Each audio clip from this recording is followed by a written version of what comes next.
I'm joined by Ian Pritchett, Director at Ssassy Property and Greencore Construction. Thank you so much for joining me, Ian.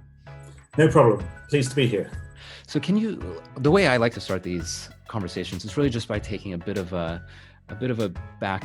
background. So can you please start by describing the problem that I suppose both Ssassy Property and Greencore Construction solve? Sure.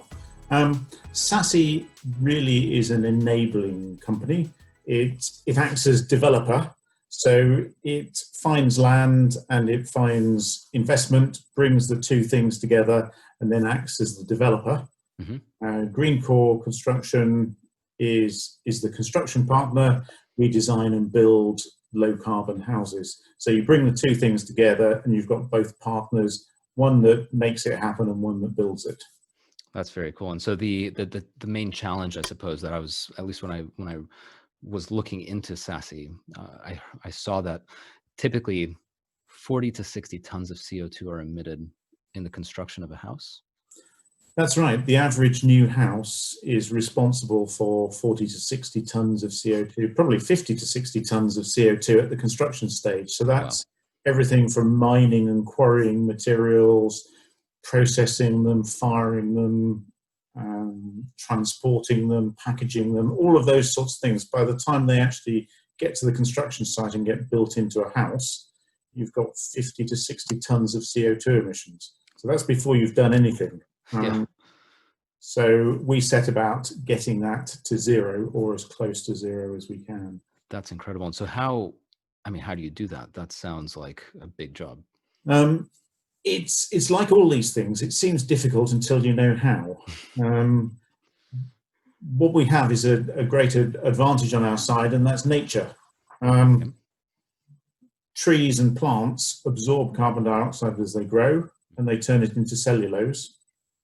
And if you work your way through the maths and the chemistry, you find it actually takes 1.8 kilos of CO2 to make 1 kilo of cellulose.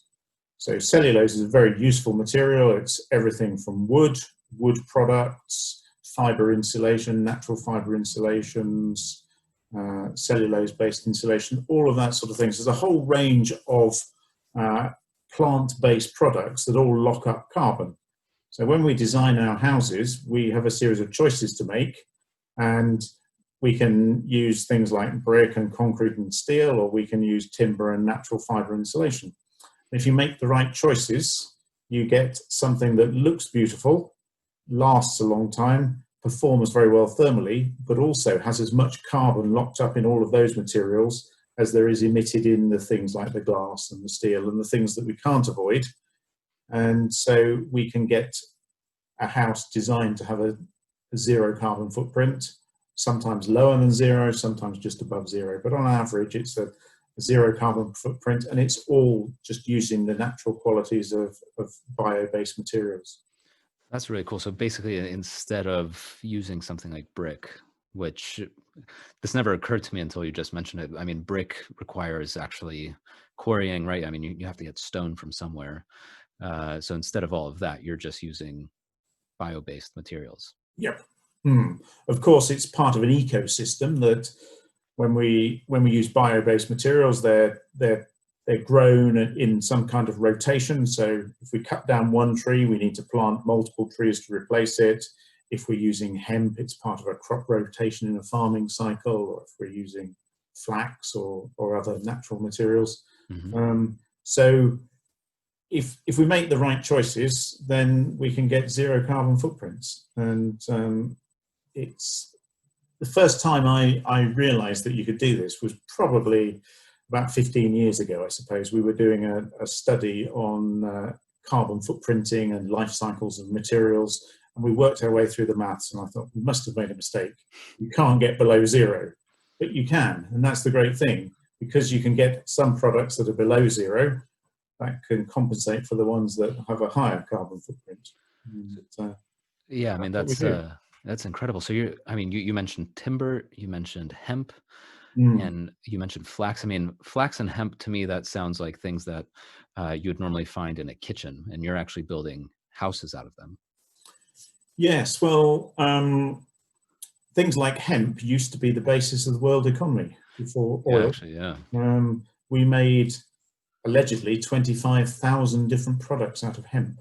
Wow. So everything from sails on sailing ships to ropes to rigging to caulking of deck to papers to banknotes to lighting oil. We made car bodies. Henry Ford Really? made cars out of hemp in the 1940s. So there's all sorts of things that have been done during the Second World War when aluminium was short. People experimented making fighter planes, Spitfires, out of natural fibers and resins. And so That's incredible. there's nothing new to all of this. The automotive industry has been using bio-based materials for the last 15, 20 years as replacements for glass fiber and things. So it sounds all a bit hippie, but actually these have got fantastic properties if you know all about them and use them in the right way. Yeah, absolutely. And are they? I mean, the environmental cost is significantly lower. What about from a financial perspective? Are they better for? I mean, are they less expensive? Are they more cost effective? They're slightly more expensive at the moment, Mm-hmm. but again, if you take a holistic view of designing and building a house, then we just prioritize different things. We make savings in other areas, so our houses are no more expensive than anybody else's houses. But the exciting thing is, as the demand grows and the supply chains improve, it has the potential to get a lot cheaper. Yeah, So we're not seeing much economy of scale at the moment. I'm sure it will get there, especially if there's any sort of carbon taxing on a variety of different products that you have to use to actually build things. Yes, yeah, I would agree. So the Springfield Meadows development, that's one we were just talking before we started recording, which is you said it's half completed. Yes, And I think it's so cool. It's thought to be the UK's most sustainable residential property development project. That's amazing. that's right. Congratulations on that. Well, it's a claim we've made, and we've said to everybody else we'd love to be proved wrong. If somebody else is doing something that's more sustainable, we'd love to know about it. Sounds like you haven't been proved wrong yet. We haven't yet. We've had at least one company come to us and said we're doing something very similar, and we have a great deal of respect for what they're doing as well. They're doing some great stuff, but at the moment we think it's the most sustainable because the houses themselves have got zero carbon footprint or very close to zero. And is that again during construction only, or is that actually throughout its lifetime as well? Well, first of all, that's during construction, and then the next thing we do is the houses have got solar panels, PV panels generating electricity on them, and we've calculated the amount of energy they'll use for heating, hot water, cooking, cleaning, washing, small appliances, and we've put enough PV panels on the roof of each house that they should generate as much energy each year as they use. So they will be net zero energy across the year. Which means they will have very, very low emissions in use, possibly zero, but it depends on which electricity provider the households are signed up to and their pattern of use and that sort of thing. But we think it's the only scheme in the country that's got a zero carbon footprint and net zero energy in use. And then it's also certified as a One Planet Living project. Yeah. Now, One Planet Living is a scheme that's been around for around 20 years, brought in by a charity called Bioregional, and it's a very simple concept that we've got one planet and we all need to be living within our fair share of that planet. At the moment in Western Europe, we're consuming about 3 times our fair share of resources, so we've got to try and get that down. And whereas we as developers and builders, we're very focused on things like carbon and energy. They help us look at the softer things like community, health, happiness, water, waste, transport. And there's a 10-point plan that they work with us on to try and make all of those things as environmentally friendly as we can. We've also got a partnership with the local wildlife trust who've advised on all the public open spaces, and then they're going to monitor it for the next 5 years. and report back to us and the residents on what's doing well and what might need changing. And then we've also got an electric car club as well. So you put all of those things together, and we think it makes it the most sustainable at the moment. But the great thing is we've learned a lot doing it, and we know we can do better next time. So this isn't about doing something and saying, let's stop there. We think there are things that we can do. We can lock up more carbon in future houses. We can generate more energy. We can do better on wildlife and ecology, and all of these sorts of things. We can ratchet up another notch or two on the next schemes. Yeah, that's really cool. I mean, you mentioned a few things. One thing I'd love to go through all of them if possible.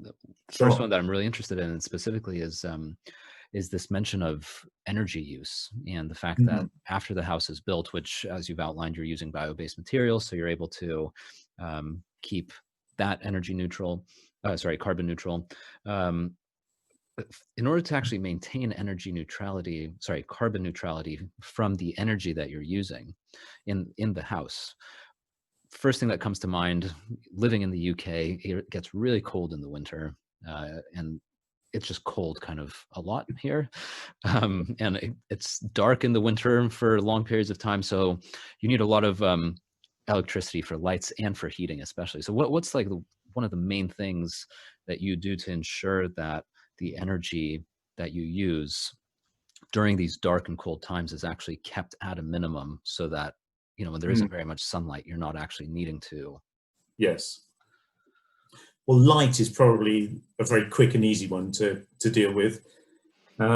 We use LED lights, which are incredibly low powered, and quite frankly, they use virtually no power. You're talking about 4 watts for a bulb that in old days used to be 100 watts. So the LED lighting revolution has reduced lighting loads to next to nothing. Heating is a bit more challenging. We build to the German passive house standard.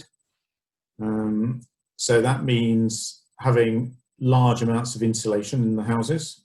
We have triple glazed windows, which incidentally, the frames of the windows are made of timber as well. So we don't use plastic or metal windows. They're timber windows, but with triple glazing. We design out things like thermal bridges. That's where you've got something that goes right through the wall that might conduct energy out of the house. We make the houses very, very airtight, because most heat is lost through unwanted drafts, heat leaking out and cold air leaking in. Right. So the passive house standard has very strict targets for air tightness that we aim to beat. Yeah, sorry, just to jump in, that reminds me of the craziest example I saw of leaking out. When I was younger, living near San Francisco, we had in our house, we had like an AC unit, if I'm not mistaken, and it was fitted into the wall, and you could actually see outside through where they cut a hole for it. It was just like completely jagged and not even. Yes. So you could actually, if you look through it, you could see trees and things. Yeah. And be surprised. That sort of thing happens in new houses now in this country. So to give you an example, the units are not quite the same, but it's a reasonable illustration. Building regulations require us to have an air tightness of 10 or below. The passive house standard requires us to be 0.6 or below, so 15 times better than building regulations. And we've now got teams of people who excel at air tightness and try to outdo each other. And we've actually managed to get tests that are 10 times better than the passive house standard. So that's amazing. 150 times better than building regulations. How do you test how airtight a house is? You basically fit a fan. You take the front door off. You fit a fan into the front door, and you pressurize the house and measure how much air you have to pump in to keep it pressurized. And then you run the test in reverse and depressurize it, and then you take the average of the two. Wow! So you literally vacuum seal it, or try to. Yes. Now it sounds a bit crazy, because people think, well, if you're airtight, that must be an unhealthy environment to live in. You might live in a plastic bag or something. But actually, we use materials that are vapor permeable, so they let moisture pass through. It's a bit like Gore-Tex. So if you wear a Gore-Tex jacket, it's different to wearing a plastic jacket.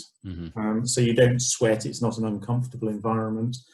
And then the next thing we do is we use a ventilation system that brings fresh air constantly into the living rooms and bedrooms, and it takes stale air out from the kitchens and utility rooms and toilets and bathrooms and things.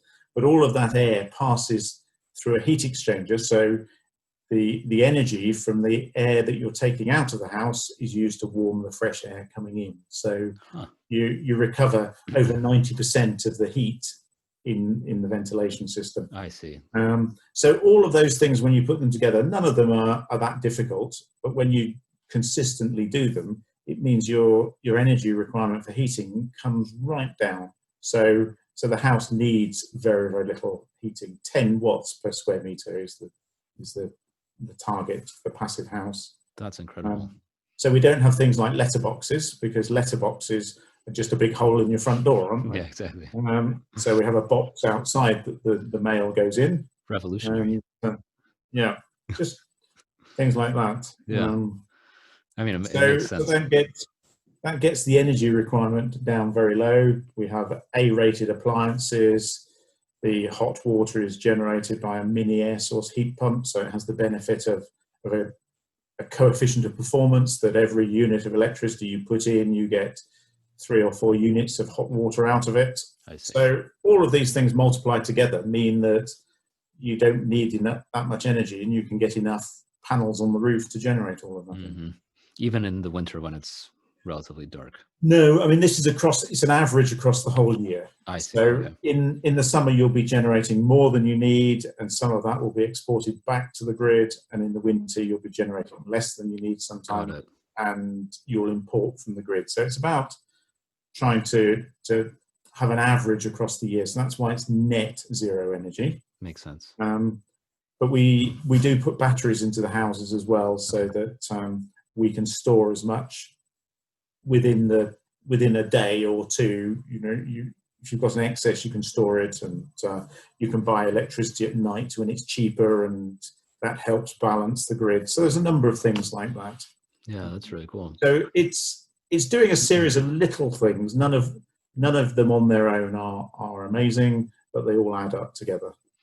Yeah, I think that's very true for a lot of different things, especially like when you look at personal development, for example. When you start stacking a lot of little habits together, that's where you start becoming successful. It's not just one thing. Marginal gains. Exactly. Yeah. Or kaizen, as the Japanese call the term. The other interesting thing you mentioned was about, and I saw this written on your website multiple times, is the term wildlife rich. And I think that's really nice in terms of like a property development, to think of it as wildlife rich. So what does wildlife rich in the context of a property development mean? Well, it's a number of things. So the first thing is, the basic layer is that we have to make sure that turning grassland and woodland and a greenfield site into an area where people live in it doesn't reduce the biodiversity and wildlife. So under the planning law, we've got to at least have no loss of habitat. We want to make sure there's a positive gain. So we do things like planting wildflowers to encourage insects, butterflies, putting things like log piles in, which attract insects and beetles. We plant more trees. We have hedgerows. Hedgerows are mixed species so that they don't all generate pollen and nectar and flowers at the same time. It spreads the life of the season as much as possible. We try to provide wildlife corridors for things like hedgehogs to be able to move freely across the site and into the woodlands next to us, and that sort of thing. So in some cases, we've been able to include green roofs on some of the houses. Really? That's an optional extra for the clients, but some of them have taken up on that. It's amazing. I've actually heard that green roofs are also really good for going back to energy, for lower usage of energy, because somehow they're good for the heat. They do provide insulation to the buildings below. We've got a lot of insulation anyway, so that's marginal. They help with the speed of runoff of water, so when you get heavy rain, they slow it down, they take the pressure off the drainage systems on the site, so they have lots of benefits. Speaking of drainage, is just a thought, do you have any interests in looking at rainwater capture? Again, it's one of these things that is an optional extra for people. So some of the people here are having rainwater harvesting. This project is what's called a custom build project. So it means people can come along, they choose their plot, they buy the plot, and then we build the house for them. So Ssassy sells them the plot, and then Greencore builds the house for them. And we go through a whole series of choices that they might want to move internal walls, customize a few things. They choose kitchens, bathrooms, tiles, green roofs, rainwater harvesting, and all of those sorts of things. It's like speccing a car when you buy a car. Yeah, that's really cool. And the third point you mentioned was working with One Planet Living. I looked at their website. They have I love their vision. Their vision is of a world where we can live happily within the Earth's resources. Yes, very simple. Yeah, it is very simple. I wonder how easy it is. That's always the trade-off. So you mentioned the 10-point plan. What is there's a list of things. How do you actually fit into those areas, into what they outline? Right. So each one of the 10 points, and I hope you're not going to test me on all 10 of them. No, certainly. I may not remember all 10, but if we take transport, for example, what can we do to reduce the environmental impact of transport? So we can provide an electric car club on site. I see. So not everybody's got to have their own car. In some cases, it might mean a family have one car instead of two because they've got access to a shared car. Oh, that's cool. Oh, so you provide the infrastructure, so to speak, for like a zip car, shared car style. Yes, it's a bit like a zip car scheme, but on a much smaller scale. So it's through a smartphone app. We will provide 2 electric vehicles to kickstart it, but we hope the residents will be able to put their own vehicles into it so that they can earn money from their vehicles. And overall, it reduces the number of cars on the site. We're giving a voucher to people when they move in, which gives them a discount off a bike from the local bike shop. Nice. We're in a nice rural environment where there's good cycling around, so we encourage people to cycle. We've mapped out all the local footpaths, bus routes. We will also, as people move in, give them a voucher for use on local buses. There's a good local bus route. So all of those sorts of things to try and minimize car use. One of the points is nature and ecology, so we've already covered that. One is about energy and carbon, and we've sort of covered that as well.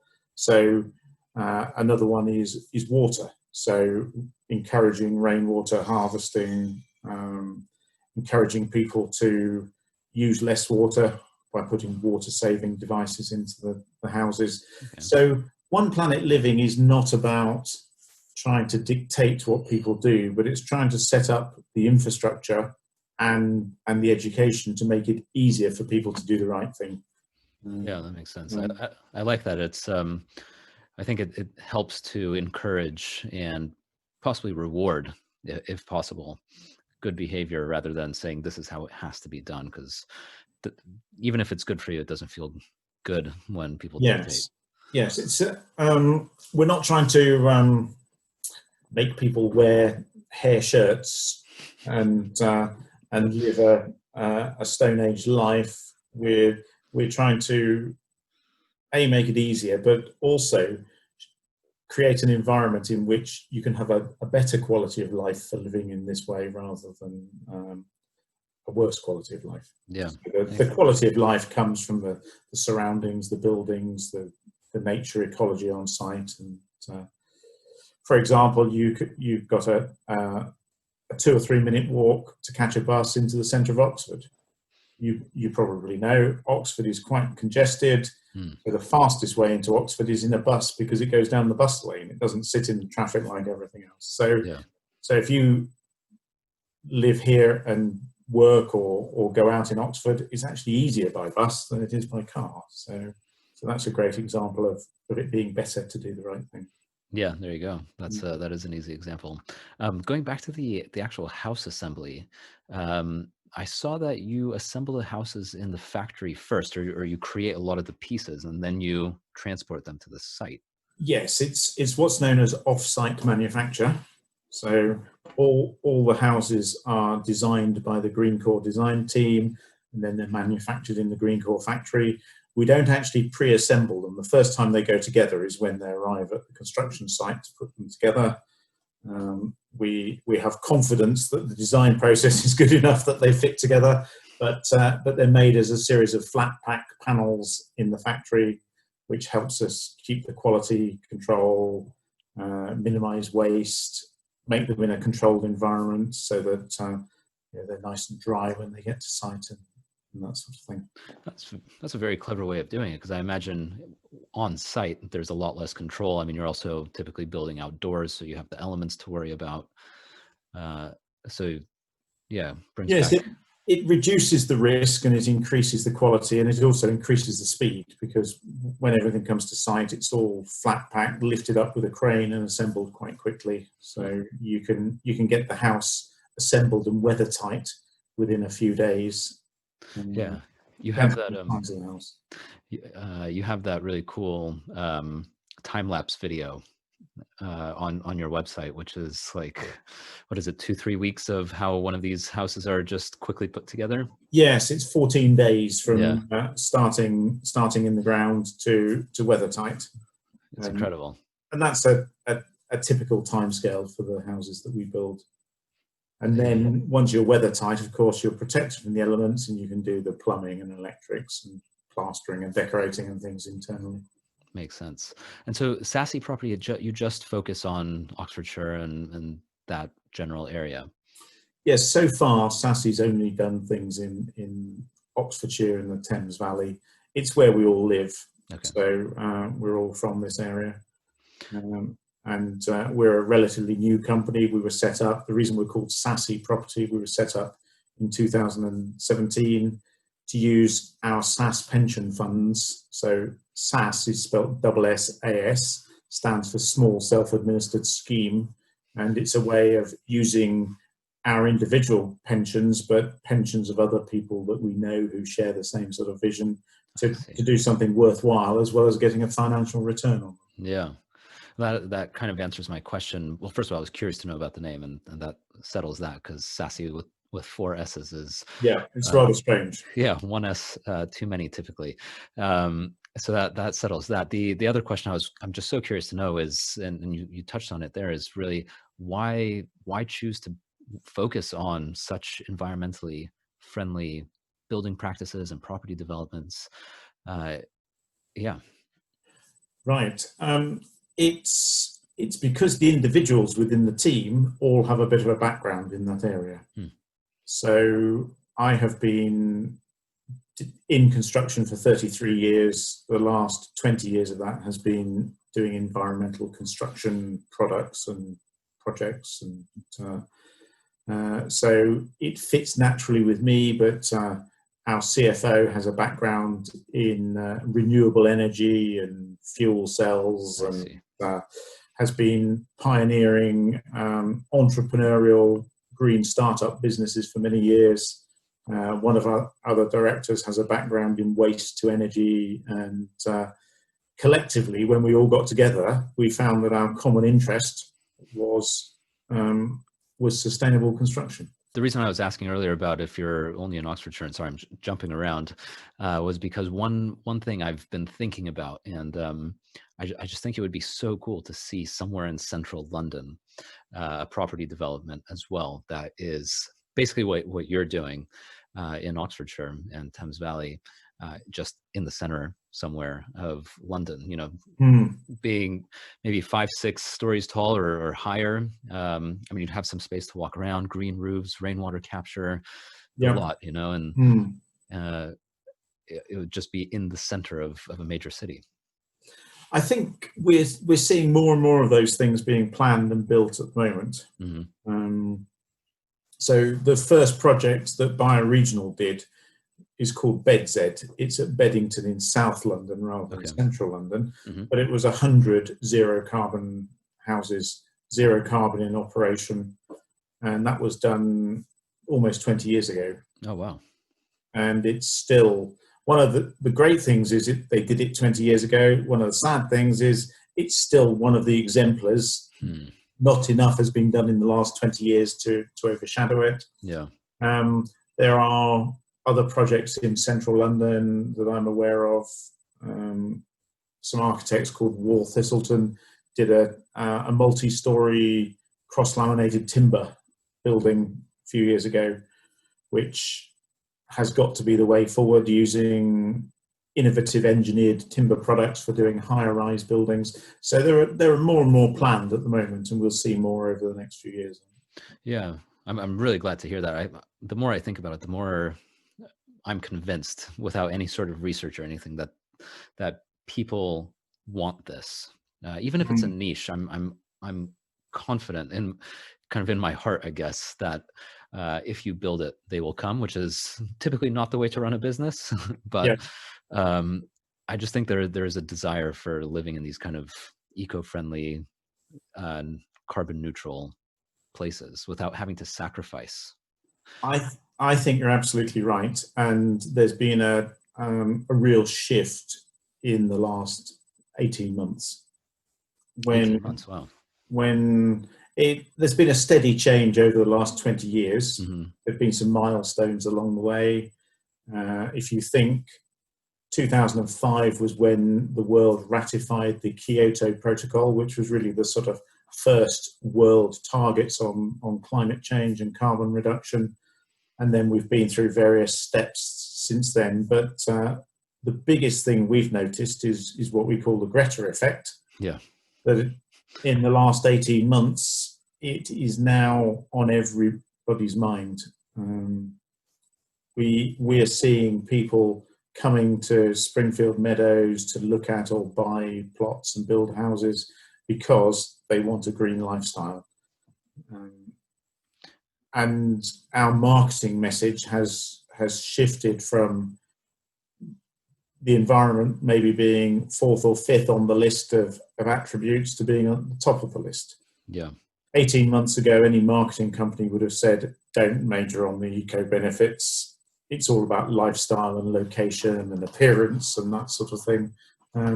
But there has been a massive shift in that 18-month period, which I think is really positive.